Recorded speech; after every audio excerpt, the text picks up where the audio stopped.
ഈശോമിശിഹായ്ക്കും സ്തുതിയായിരിക്കട്ടെ. നിങ്ങൾക്കെല്ലാം എന്നെ അറിയാം. ഇത് ശീലമായിപ്പോയി, അതുകൊണ്ട് പറയുന്നതാണ്. നിങ്ങൾക്കെല്ലാവർക്കും എന്നെ അറിയാം, പക്ഷേ എന്നെ ശരിക്കും അറിയില്ല. പക്ഷേ എന്നാൽ ഇന്ന് നിങ്ങളെന്നെ ശരിക്കും അറിയും. നമുക്ക് ഒരു നിമിഷം നമ്മുടെ കണ്ണുകളടച്ച് ഈശ്വരനോട് നന്ദി പറയാം. കാരണം ഈശ്വരൻ നമുക്ക് ഒരു അവസരം തന്നു ഈ സുന്ദരമായ ലോകം നമുക്ക് വീക്ഷിക്കുവാൻ വേണ്ടി. നമ്മളെ മാതാപിതാക്കന്മാർ അവർ ഈശ്വരനോട് പ്രാർത്ഥിക്കും, നല്ല ഒരു മകനെ അല്ലെങ്കിൽ നല്ലൊരു മകളെ എനിക്ക് തരാൻ വേണ്ടി. നിങ്ങൾ സന്തോഷിക്കണം, കാരണം നിങ്ങളാണ് ആ നല്ല മകനും മകളും. നമ്മൾ ഈ ലോകത്തിലുള്ള എല്ലാവർക്കും വേണ്ടി പ്രാർത്ഥിക്കണം. കാരണം ഇപ്പോൾ വന്നിരിക്കുന്ന ഒരു സാഹചര്യം എന്ന് പറഞ്ഞാൽ ഒരു ലോക മഹായുദ്ധത്തിലേക്ക് വഴി ഇത് വഴിമാറിപ്പോകാം.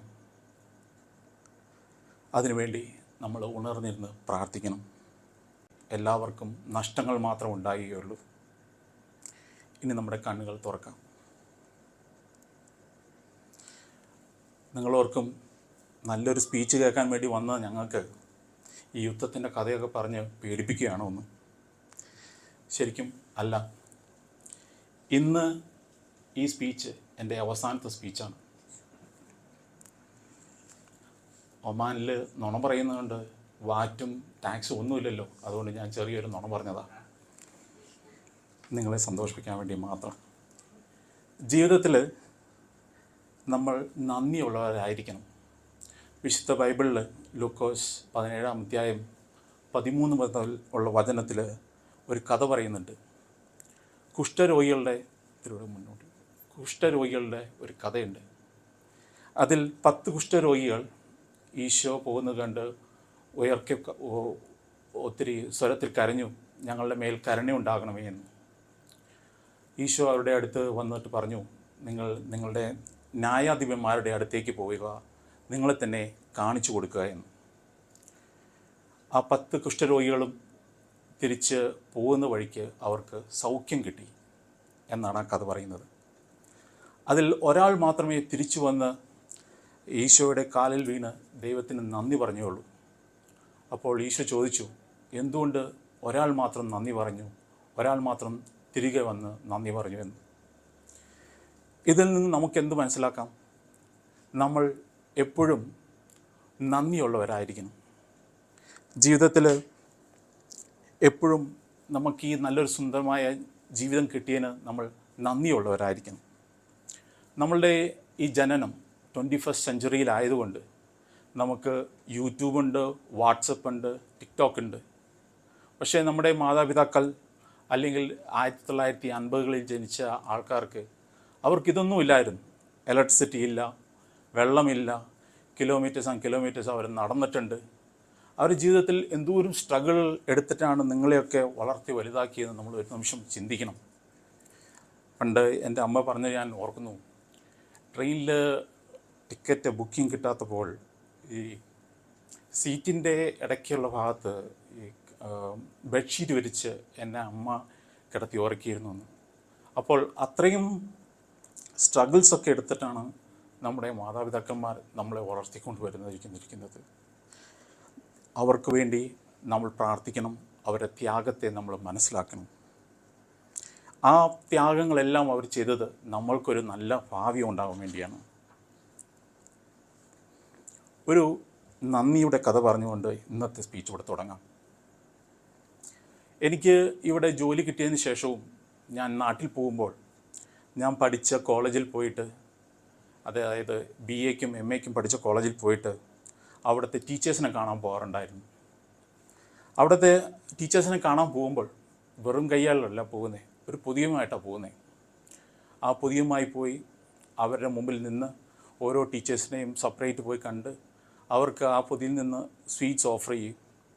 അപ്പോൾ എന്നെ കാണുമ്പോൾ തന്നെ ആ ടീച്ചേഴ്സ് അവരുടെ മനസ്സിൽ എൻ്റെ പഴയ കാര്യങ്ങളൊക്കെ തലയിലൂടെ ഇങ്ങനെ പോകും.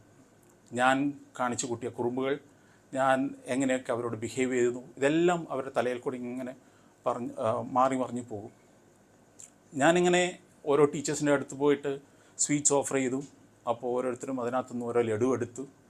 വായിൽ വെച്ച് കടിക്കുന്ന സമയത്ത് അവർക്ക് തൊട്ടടുത്ത ടീച്ചേഴ്സിനോട് പറയാനുണ്ട്, ദേ ഈ വന്നേക്കുന്ന ചെക്കൻ അല്ലെങ്കിൽ ഈ വന്നേക്കുന്ന സ്റ്റുഡൻറ്റ് എന്ന് പറഞ്ഞു കഴിയുമ്പോഴത്തേക്കും ലഡു കഴിച്ച് ആ മധുരം അവരുടെ നാവിലേക്ക് ഇറങ്ങും. പിന്നെ അവർക്ക് എന്നെക്കുറിച്ച് നല്ലതേ പറയാൻ പറ്റൂ. അവർ പറയും, ഇവൻ നല്ലൊരു സ്റ്റുഡൻറ്റാണ്. ഇത്രയും വർഷങ്ങൾ കഴിഞ്ഞിട്ടും ഇപ്പോഴും ഇവൻ മാത്രമേ ഉള്ളൂ എല്ലാ വർഷവും വന്ന് ഞങ്ങൾക്ക് ഇതുപോലെ സ്വീറ്റ്സ് തരുന്നത്. നല്ല ബിഹേവിയർ ആയിരുന്നു ഇവന് എന്നിങ്ങനെ എന്നെക്കുറിച്ച് നല്ലതുമേ പറയുള്ളൂ. ഇതാണ് ലഡുവിൻ്റെ ഒരു രഹസ്യം. അതോടൊപ്പം തന്നെ ഇപ്പോഴും ആ കോളേജിൽ ചെന്ന് എവീസിനെ അറിയോ എന്ന് ചോദിച്ചാൽ എല്ലാ ടീച്ചേഴ്സും പറയും, അറിയും, വല്ലപ്പോഴും ഒക്കെ ഇവിടെ ലഡു കൊണ്ടുത്തരുന്ന ആ ചെക്കനെ എനിക്ക് ശരിക്കും അറിയാം എന്ന്.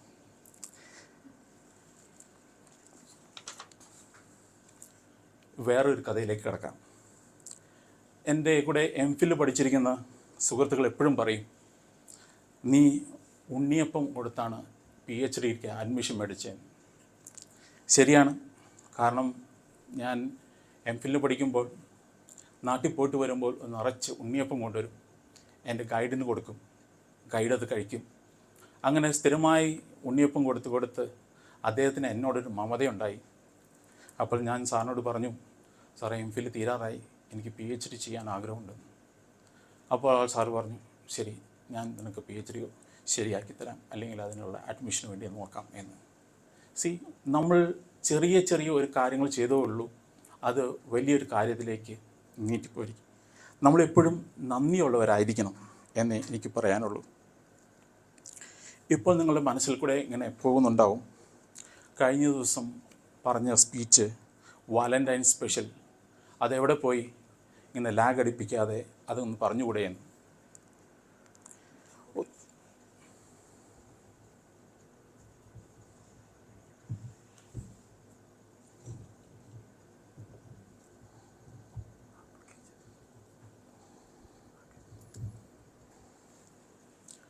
ഒത്തിരി പേര് എന്നോട് ചോദിച്ചു, എന്നാണ് സാറേ അതിൻ്റെ സെക്കൻഡ് പാർട്ട് പറയുന്നത്?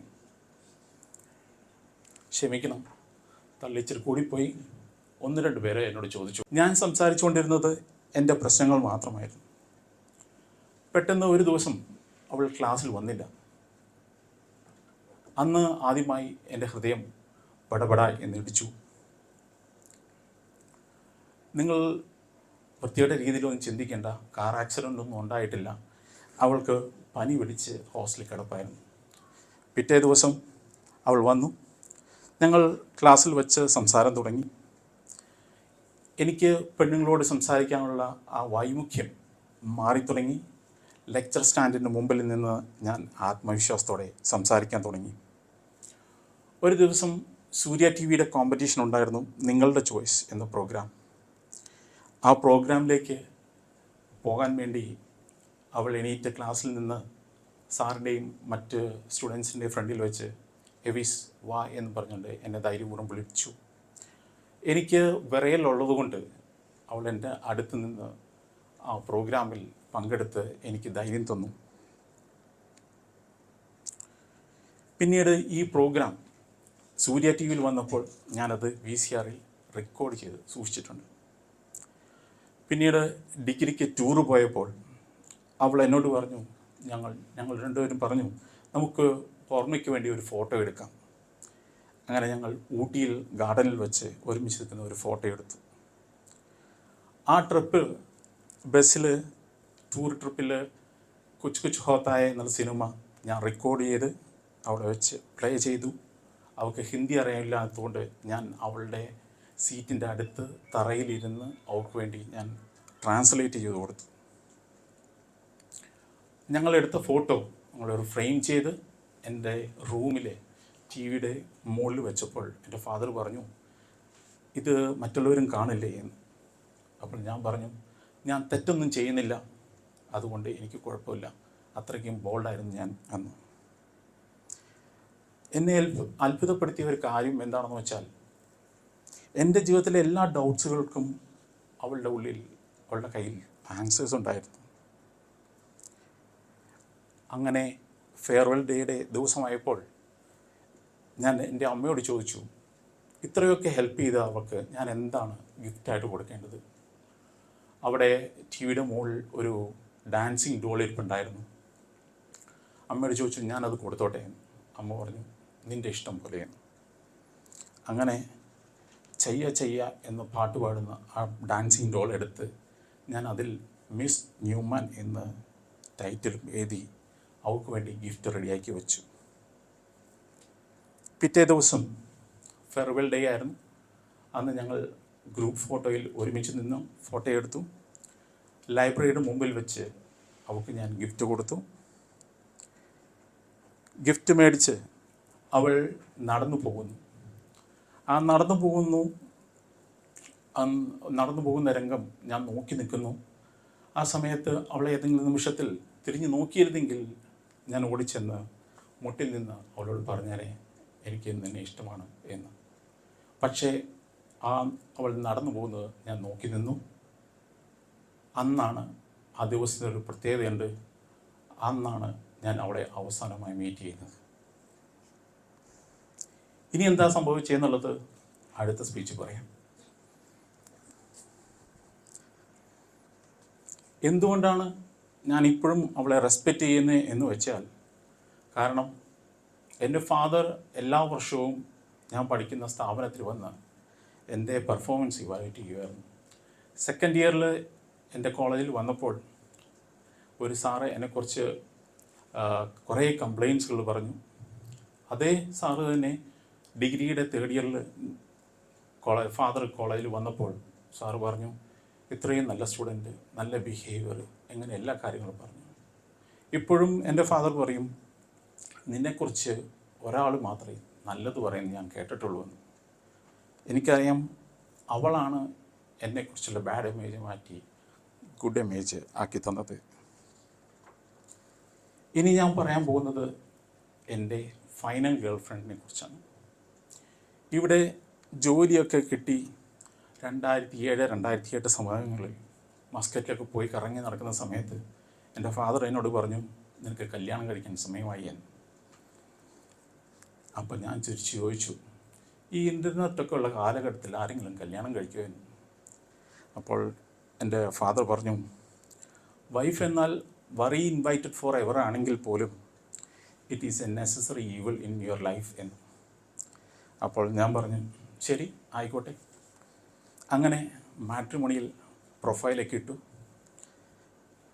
ഞാൻ ഇൻട്രസ്റ്റ് അയക്കും, അവിടെ നിന്ന് തിരിച്ച് ഇൻട്രസ്റ്റ് വരുമ്പോഴത്തേക്കും എൻ്റെ ഇൻട്രസ്റ്റ് പോകും. അങ്ങനെ നടന്നിരുന്ന സമയത്ത് ഞാൻ എൻ്റെ ഫാദറിനോട് പറഞ്ഞു, എന്നെ കല്യാണം കഴിപ്പിക്കുവാണെങ്കിൽ 1,00,000 രൂപ തരാം, അതിനുള്ള അറേഞ്ച്മെൻറ്റൊക്കെ ചെയ്തു കൊടുക്കുകയും. അങ്ങനെ റെസ്പോൺസിബിലിറ്റി എൻ്റെ ഫാദറിന് കൊടുത്തു. ഫാദറാണ് എപ്പോഴും മാട്രിമോണി അല്ലെങ്കിൽ പത്രത്തിൽ പരസ്യങ്ങളൊക്കെ ഇടുക.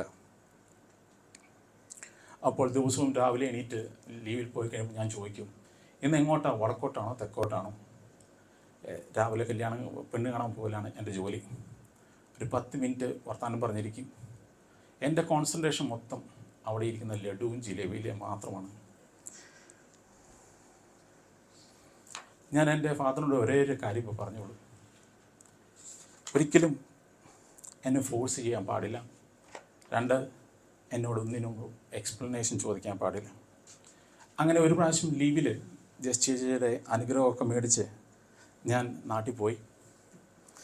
ആ പ്രാവശ്യവും മനോരമ, മംഗളം, മാതൃഭൂമി എല്ലാ പത്രത്തിലും അഡ്വർടൈസ്മെൻ്റ് ഇടും. അങ്ങനെ ഒരു കോള് വന്നു എൻ്റെ ഫാദറിന് കോള് വന്നപ്പോൾ ഫാദർ പറഞ്ഞു, ചെക്കന് ആവശ്യത്തിൽ കൂടി തടിയുമുണ്ട്, തലയിലിട്ട് മുടിയുമില്ല, ഇനി എന്തിനാണ് ഞങ്ങൾ അവിടം വരെ വന്നോ? അപ്പോൾ അവിടെ നിന്ന് പറഞ്ഞു, കുഴപ്പമില്ല, ചെക്കന് PhD ഉണ്ടല്ലോ, പോന്നോളൂ എന്ന്. അങ്ങനെ പിറ്റേ ദിവസം ഞങ്ങൾ 3 പേരും കൂടെ പെണ്ണ് കാണാൻ പോയി. അവിടെ ഇരുന്ന് വർത്തമാനം പറഞ്ഞുകൊണ്ടിരുന്നപ്പോൾ പെണ്ണിൻ്റെ അച്ഛൻ പറഞ്ഞു, ഞങ്ങൾ ഇത്രയും കൊടുക്കാനാണ് ആഗ്രഹിക്കുന്നത്, ഇങ്ങനെയൊക്കെയാണ് എന്നൊക്കെ പറഞ്ഞു. അപ്പോൾ എൻ്റെ അച്ഛൻ എന്നെ ചൂണ്ടിക്കിട്ട് കാണിച്ചിട്ട് പറഞ്ഞു, എന്ത് തന്നാലും ഒരു രക്ഷയില്ല, ആ ചെറുക്കൻ യെസ് പറയാതെ എനിക്കൊന്നും പറയാൻ പറ്റില്ല എന്ന്. അങ്ങനത്തെ ആ ഇൻ്റർവ്യൂ കഴിഞ്ഞതിന് ശേഷം ഞങ്ങളെല്ലാവരും പുറത്തേക്ക് ഇറങ്ങി. എൻ്റെ കോൺസെൻട്രേഷൻ ലഡുവിലായിരുന്നു.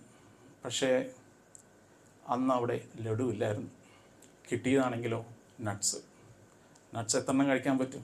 1 അല്ലെങ്കിൽ 2. ഞാൻ നോ പറഞ്ഞു. വീണ്ടും അടുത്ത പ്രൊഫൈലിൽ തപ്പി ഇറങ്ങി. അന്നേരം ലീവിലുള്ള എല്ലാ പ്രൊഫൈലും തീർന്നു. അപ്പോൾ അച്ഛനോട് ചോദിച്ചു, ഇനി എന്ത് ചെയ്യും? നമുക്ക് ഒന്നുകൂടി പരസ്യമിടാം. അങ്ങനെ ഒന്നുകൂടി പരസ്യമിട്ടു. പഴയ ആൾക്കാർ വീണ്ടും വിളിച്ചു. അപ്പോൾ അതും തീർന്നു. ഇനി എന്ത് ചെയ്യും? ഇനി ചെയ്യാവുന്നത് നമുക്ക് സെക്കൻഡ് വിസിറ്റ് തുടങ്ങാം എന്ന്. അത് പ്രപ്പോസ് ചെയ്തതും ഞാൻ തന്നെയാണ്. അങ്ങനെ സെക്കൻഡ് റൗണ്ട് ഇൻ്റർവ്യൂ സ്റ്റാർട്ട് ചെയ്തു. ടൈമും ഒക്കെ കൺഫേം ചെയ്ത് ഞാൻ എൻ്റെ അനിയനുമായിട്ട് ദൂരെയാണെങ്കിൽ പോലും ബസ് കയറി ഞാൻ അങ്ങോട്ട് പോയി. കാരണം എന്താണെന്ന് വെച്ചാൽ ബേസിക്കലി ഞാനൊരു പിശുക്കനാണല്ലോ. അപ്പോൾ അതിന് കൂടുതൽ പൈസ കളയണ്ടല്ലോ എന്നോർത്ത് ഞാൻ അവിടം വരെ ബസ് കയറി പോയി. അത് കഴിഞ്ഞ ശേഷം വലിയ ബസ് സ്റ്റാൻഡിൽ ഇറങ്ങി. അവിടെ നിന്ന് ഓട്ടോറിക്ഷ പിടിച്ച് ആ പെൺകുട്ടിയുടെ വീടിൻ്റെ അടുത്ത് പോയി ഇറങ്ങി. എന്നിട്ട് അവിടെ കിടന്ന ടാക്സിയോട് ചോദിച്ചു, എനിക്ക് ഇന്ന വീട്ടിൽ പോകണമെന്ന്. അപ്പോൾ ടാക്സിക്കാരൻ പറഞ്ഞു, ഇതേ കാണുന്ന വീട്, അത് നടന്നു പോയാൽ പോരെയെന്ന് ചോദിച്ചു. അപ്പോൾ ഞാൻ പറഞ്ഞു, ചില സ്ഥലങ്ങളിൽ നമുക്ക് കാറിൽ പോകേണ്ട സ്ഥലങ്ങൾ കാറിൽ തന്നെ പോകണം എന്ന്. അങ്ങനെ അദ്ദേഹത്തോട് പറഞ്ഞ് സെറ്റാക്കി, നിങ്ങൾ എന്നെ കൊണ്ടുവിടുക, അതിനുശേഷം നിങ്ങൾ തിരിച്ചു വരിക എന്ന്. വീണ്ടും ഞാൻ ഫോൺ വിളിക്കുമ്പോൾ വീണ്ടും വരിക, എന്നെ പിക്ക് ചെയ്ത് വീണ്ടും ഇവിടെ തന്നെ കൊണ്ടു ആക്കുക എന്ന്.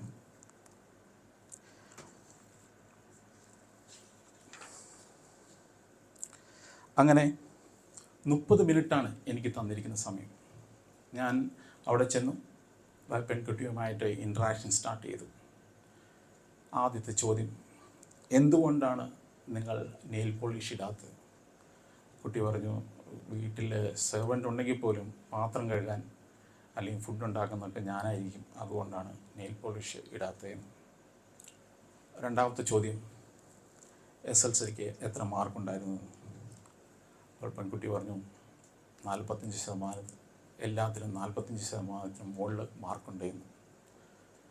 അവൾ തിരിച്ചെന്നോട് ചോദിച്ചിട്ടുണ്ടെങ്കിൽ അവൾക്ക് നല്ലൊരു ജീവിതം കിട്ടിയേനെ. പക്ഷെ അവളത് ചോദിച്ചില്ല. അങ്ങനെ ആ ഇൻ്റർവ്യൂ 1.5 മണിക്കൂർ നീണ്ടു നിന്നു.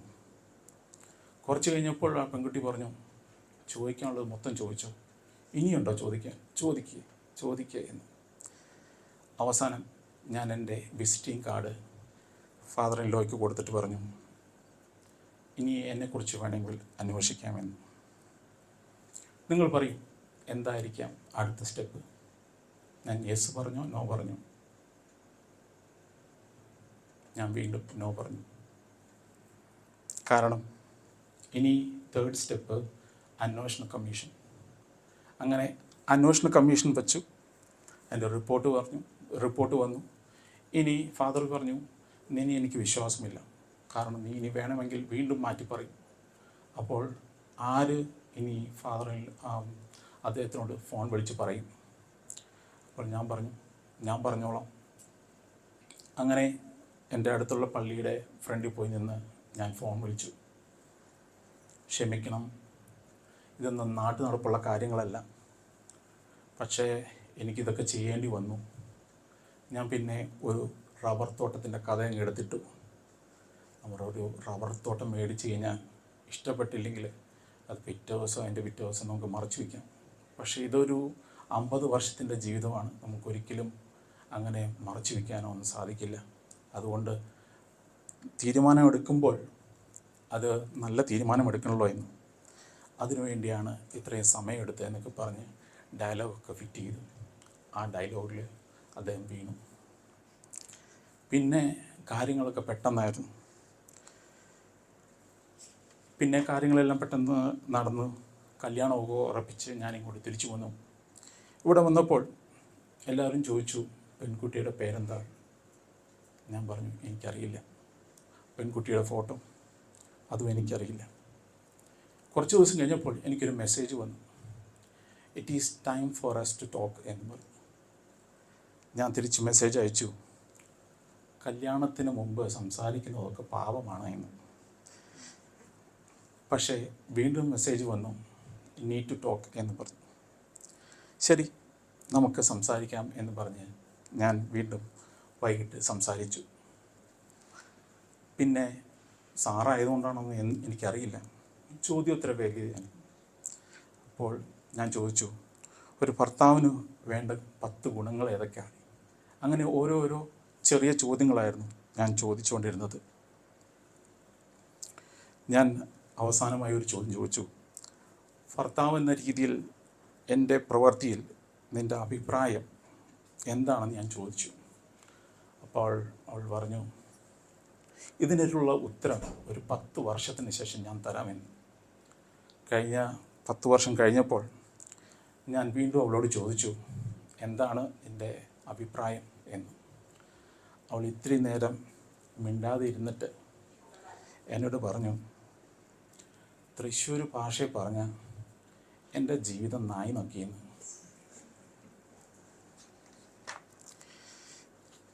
ഞാൻ പറഞ്ഞു, എന്നാൽ ഒരു കാര്യം ചെയ്തോളൂ, വേണമെങ്കിൽ ഇട്ടേച്ച് പൊക്കോളൂ എന്ന്. അപ്പോൾ പറഞ്ഞു, ഇട്ടേച്ച് പോകാനൊക്കെ ആഗ്രഹമുണ്ട്, പക്ഷേ ഇനി കിട്ടാൻ പോകുന്നത് ഇതിലും കൊള്ളില്ലാത്ത ആണോ എന്ന് എനിക്കൊരു ചെറിയ പേടിയുണ്ട്, അതുകൊണ്ടാണ് എന്ന്. കുറച്ച് നാളുകൾക്ക് മുമ്പ് ഞാൻ വീണ്ടും ചോദിച്ചു, ചീത്ത കൂട്ടുകളില്ല, ചീത്ത ശീലങ്ങളില്ല, ഇത്തിരി പൈസ സ്പെൻഡ് ചെയ്യില്ലാത്ത ഒരാൾ, ഇത്രയല്ലേ ഉള്ളൂ കുഴപ്പം എന്ന്. അപ്പോൾ പറഞ്ഞു, ഒക്കെ ശരിയാ, പക്ഷെ ഇത്തിരി പൈസ കൂടി സ്പെൻഡ് ചെയ്താൽ എനിക്ക് ഓക്കെ എന്ന്. ഈ പ്രാവശ്യം പേരൻസ് എന്നോട് പ്രത്യേകിച്ചും പറഞ്ഞു, അതെ, ജ്യൂസ് ഷോപ്പൊക്കെ കാണുമ്പോൾ വണ്ടി നിർത്തണം, അല്ലാതെ സ്പീഡിൽ ഓടിച്ചു പോകരുത് എന്ന്. ഇപ്പോൾ ഈ പ്രാവശ്യം വൈഫിനും എന്നോട് ഭയങ്കര റെസ്പെക്റ്റാണ്. ഒത്തിരി ആൾക്കാർ വന്ന് വൈഫിനോട് ചോദിക്കുന്നു, എവിടെയാണ് വീട്, എന്നാണ് വന്നേ, ഒത്തിരി കാര്യങ്ങൾ ചോദിക്കുന്നു. ഇപ്പോൾ ചോദിച്ചു, എന്താണ് ഇങ്ങനെ കുറേ ആൾക്കാരൊക്കെ വന്ന് എന്നോടിങ്ങനെ സംസാരിക്കുന്നത്? ഇപ്പോൾ ഞാൻ വെറും ഒരു സാറല്ല, വചനം പറയുന്ന സാറാണ്. നിങ്ങൾ എൻ്റെ 2 ഗേൾ ഫ്രണ്ട്സ്മാരെയും പരിചയപ്പെട്ടല്ലോ, ഇനി എൻ്റെ എറ്റേണൽ ഗേൾ ഫ്രണ്ട്. വർഷങ്ങൾക്ക് മുമ്പ് എൻ്റെ സിസ്റ്റർ ഒരു ദിവസം വിളിച്ചിട്ട് പറഞ്ഞു, എനിക്കൊരു ഗുഡ് ന്യൂസ് നിന്നുമായിട്ട് ഷെയർ ചെയ്യാനുണ്ട്. അപ്പോൾ അവൾ പറഞ്ഞു, ഞാൻ കൺസീവാണ്. അതിന് വേറെ ഗുഡ് ന്യൂസ് എന്താണെന്ന് വെച്ചാൽ അത് ട്വിൻസാണ്. അതിലും വലിയ ഗുഡ് ന്യൂസ് എന്താണെന്ന് വെച്ചാൽ 2 പേരും ബോയ്സാണ് എന്ന്. ഞാൻ കുറച്ച് ദിവസങ്ങൾക്ക് ശേഷം വീണ്ടും അവളുമായിട്ട് ബന്ധപ്പെട്ടപ്പോൾ അവർ ഹോസ്പിറ്റലാണ് എന്ന് പറഞ്ഞു. പിന്നീട് ഞാൻ അറിഞ്ഞു അവർക്ക് ആ 2 കുട്ടികളെയും നഷ്ടപ്പെട്ടു എന്ന്. പിന്നീട് 2-3 വർഷത്തിന് ശേഷം അവൾ വീണ്ടും വിളിച്ചു എന്നോട്, പറഞ്ഞു, വീണ്ടും ഞാൻ കൺസീവാണ് എന്ന്. വീണ്ടും ഞാൻ പഴയ പോലെ കൺഗ്രാറ്റ്സ് പറഞ്ഞു. അവൾ പറഞ്ഞു, എനിക്ക് നിന്നോടായിട്ട് മാത്രം ഒരു കാര്യം പറയാനുണ്ട്. അപ്പോൾ ഞാൻ ചോദിച്ചു, എന്താണ്? അവൾ പറഞ്ഞു, ഈ പ്രാവശ്യവും എനിക്ക് ട്വിൻസാണ്, അതും ഒരാണും ഒരു പെണ്ണും കൂടി എന്ന്. ഞാൻ ഇത്തിരി നേരം മിണ്ടാതിരുന്നു. അതിനുശേഷം അവളോട് ചോദിച്ചു, നീ ചോദിച്ചു മേടിച്ചു അല്ലേ? അവൾ പറഞ്ഞു, ഞാൻ ചോദിച്ചു മേടിച്ചു. അവൾ മാതാവിൻ്റെ ഒരു വലിയ ഭക്തയാണ്. അവൾ ഈ സ്റ്റോറി കേട്ടപ്പോൾ ഞാനും മാതാവിൻ്റെ വലിയൊരു ഭക്തനായി മാറി. ഇപ്പോൾ രാത്രിയിൽ ഉറക്കം വരാതെ കിടക്കുമ്പോൾ ഇനി നാട്ടിൽ പോകാൻ ഇരിക്കുന്ന കുട്ടികളോട് എനിക്ക് 2-3 വാക്കുകൾ പറയാൻ ആഗ്രഹിക്കുന്നു. ഗാന്ധിജി പറഞ്ഞിട്ടുണ്ട്, ആദ്യം നിങ്ങളെ അവർ കളിയാക്കും, പുച്ഛിക്കും, പിന്നെ അവർക്ക് അവർ നിങ്ങളോട് വഴക്ക് കൂടും എന്നൊക്കെ. എന്നിട്ട് അവസാനം മാത്രമേ നിങ്ങൾക്ക് വിജയമുണ്ടാകുകയുള്ളൂ. നിങ്ങളോട് എനിക്ക് പറയാനുള്ളത്, നിങ്ങൾ നാട്ടിൽ പോകുമ്പോൾ പല ഐഡിയോളജിയും പല വീട്ടിൽ നിന്നുമുള്ള പല സ്വഭാവത്തിലുള്ള ആൾക്കാരായിരിക്കും നിങ്ങളുടെ കൂടെ പഠിക്കാൻ വരുന്നത്. ചില സമയത്ത് രാത്രി മൊത്തം ഇരുന്ന് ചീട്ട് കളിക്കുന്ന ആൾക്കാർ, പുകവലിക്കുന്ന ആൾക്കാർ, ക്ലാസ് അറ്റൻഡ് ചെയ്യാതെ നടക്കുന്ന ആൾക്കാർ, അങ്ങനെ പല രീതിയിലുള്ള ആൾക്കാരും നിങ്ങളുടെ ക്ലാസ്മേറ്റ്സ് അല്ലെങ്കിൽ ഹോസ്റ്റൽ മേറ്റ്സ് ആയിട്ട് വരാം. അവിടെയൊക്കെ നിങ്ങളെ തന്നെ സേവ് ചെയ്യണം.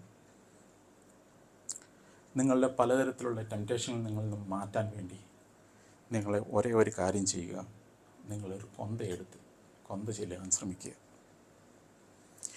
നിങ്ങളുടെ ഇഷ്ടങ്ങൾ നിങ്ങളുടെ മാതാപിതാക്കൾക്ക് വേണ്ടി സാക്രിഫൈസ് ചെയ്യുക. അതാണ് അവർക്ക് കൊടുക്കാൻ പറ്റിയ ഏറ്റവും നല്ല ഗിഫ്റ്റ്. എൻ്റെ ഫാദർ 10ാം ക്ലാസ് ജയിച്ച് കഴിഞ്ഞപ്പോൾ ഞാൻ എൻ്റെ ഫാദറിനോട് ചോദിച്ചു, ഈയിടെയായിട്ട് ചോദിച്ചു, എന്തുകൊണ്ടാണ് ഫാദർ മിലിറ്ററി പോയത്? ഫാദറിൻ്റെ അനിയന്മാരാരും മിലിറ്ററി പോയിട്ടില്ല, എല്ലാവരും കർഷകരാണ് എന്ന്. അപ്പോൾ ഫാദർ എന്നോട് പറഞ്ഞു, എനിക്ക് പറ്റില്ലായിരുന്നു ഇവിടുത്തെ പശുവിനെയും നോക്കി വെയിലത്ത് ഇങ്ങനെ പോകാൻ വേണ്ടി, അതുകൊണ്ടാണ് ഞാൻ മിലിറ്ററി പോയത്. ഇത് ചോയ്സാണ്, നമ്മുടെ ചോയ്സാണ്. ജീവിതത്തിൽ നമുക്ക് 2 രീതിയിൽ ജീവിക്കാം.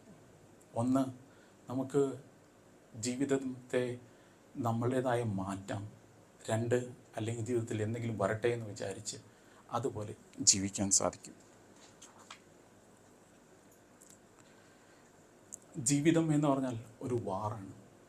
ജീവിതത്തിൽ പ്രതിസന്ധികൾ വരും, അത് നേരിടണം. അന്നേരം നമ്മൾ പകച്ചു നിൽക്കാതെ മുന്നേറണം. നിങ്ങൾക്ക് ഏതെങ്കിലും സമയത്ത് അത് പറ്റില്ല, കഴിവില്ല എന്നൊക്കെ തോന്നിക്കഴിഞ്ഞാൽ ഒരു കൊന്തയെടുക്കുക, ആ കൊന്ത ചെല്ലുക, മാതാവിൽ അഭയം പ്രാപിക്കുക. ജീവിതത്തിൽ പലതരത്തിലുള്ള പരീക്ഷണങ്ങൾ നമ്മൾ എത്തിപ്പെടാം. ഞാൻ +2 പഠിച്ചുകൊണ്ടിരിക്കുന്ന സമയത്ത് കൂടി ഒരേ ഒരു സൗത്ത് ഇന്ത്യനെ അവിടെ ഉണ്ടായിരുന്നുള്ളൂ. രാത്രി ഹോസ്റ്റലായിരുന്ന സമയത്ത് നോർത്ത് ഇന്ത്യൻസ് എല്ലാം അവിടെ കൂടിയിട്ട് ലൈറ്റ് ഓഫ് ചെയ്യും, എന്നിട്ട് ഷൂ വെച്ച് എറിയും. വീണ്ടും ലൈറ്റ് ഓൺ ആക്കും, ഞാൻ എവിടെ നിൽക്കണമെന്ന് നോക്കിയിട്ട് വീണ്ടും എറിയും. എനിക്ക് മനസ്സിലായില്ല എന്തിനാണ് ഇവർ എറിഞ്ഞതെന്ന്. എനിക്കും വേണമെങ്കിൽ ആ പഠനം അവിടെ വെച്ച് ഉപേക്ഷിച്ചിട്ട് വീട്ടിൽ ചെന്ന് പുട്ടും പഴവും കഴിച്ചാൽ മതിയായിരുന്നു. പക്ഷേ ഞാൻ നിന്ന് പൊരുതി.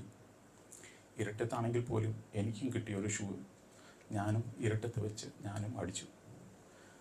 ആ ഗെയിം ഓവറായത് എപ്പോഴാണെന്ന് വെച്ചാൽ ഞാൻ അടിച്ച് ഒരാളുടെ മുഖത്തുനിന്ന് ചോര വന്നപ്പോഴാണ്. നമ്മൾ പിടിച്ചു നിൽക്കണം. പലതരത്തിലുള്ള കഷ്ടപ്പാടുകൾ നമ്മൾക്ക് വരും. കഷ്ടപ്പാടുകൾ വരുമ്പോൾ നമ്മൾ ഇത് ചിന്തിക്കുക, ഇതെല്ലാം നമ്മുടെ ജീവിതത്തിൽ നല്ലതിന് വേണ്ടിയാണ്. നിങ്ങൾക്ക് ജീവിതത്തിൽ എന്തെങ്കിലും ആകണമെന്ന് ആഗ്രഹമുണ്ടെങ്കിൽ ആദ്യം ഒരു പേപ്പർ എടുക്കുക. ആ പേപ്പറിൽ നമ്മൾ എഴുതുക, നമുക്ക് ഇഷ്ടമുള്ളതെല്ലാം എഴുതുക. നമുക്ക് ചെയ്യാൻ ആഗ്രഹിക്കുന്ന കാര്യങ്ങളും എഴുതുക. അടുത്തൊരു പേപ്പർ എടുക്കുക, അതിൽ നമ്മൾ ഇതുവരെ ചെയ്യാത്ത കാര്യങ്ങൾ എഴുതുക, ചെയ്യാൻ ഒരിക്കലും ഇഷ്ടമല്ലാത്ത കാര്യങ്ങൾ എഴുതുക. എന്നിട്ട് ചെയ്തുകൊണ്ടിരിക്കുന്ന കാര്യങ്ങൾ എഴുതിയ ആ പേപ്പർ എടുത്തിട്ട് കീറിക്കളയുക.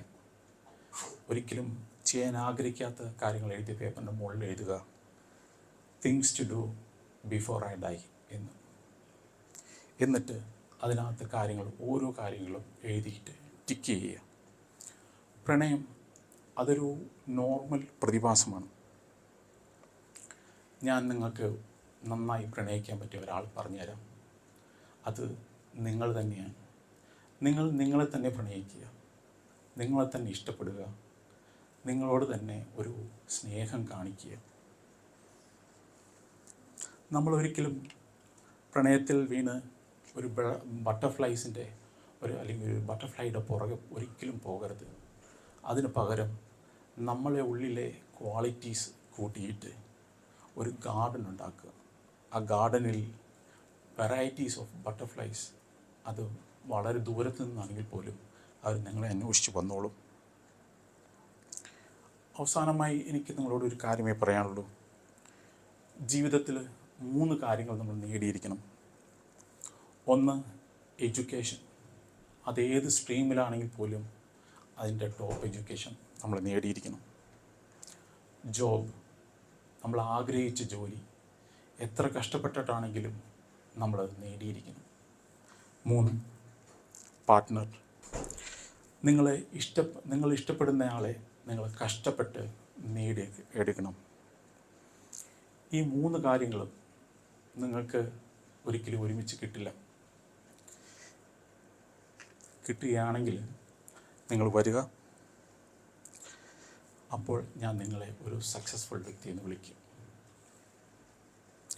ദൈവം എല്ലാവരെയും അനുഗ്രഹിക്കട്ടെ.